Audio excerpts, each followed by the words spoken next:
விருச்சிக ராசி அன்பர்களே, மனதில் இருந்து வந்த குழப்பங்கள் குறையும். எதிலும் தன்னம்பிக்கையுடன் செயல்படுவீர்கள். இழுபறியான முயற்சிகள் கைகூடும்.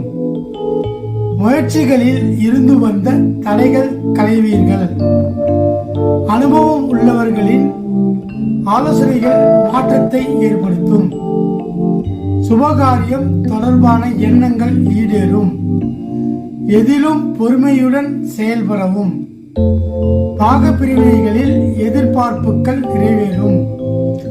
குழந்தைகளின் விருப்பங்களை அறிந்து நிறைவேற்றுவீர்கள். பொழுதுபோக்கு செயல்களில் நெருக்கடியான சூழல்கள் ஏற்படும். சூடு சார்ந்த பிரச்சனைகள் ஏற்பட்டு நீங்கும். தவறி நீண்ட நாள் பிரார்த்தனைகளை நிறைவேற்றுவீர்கள்.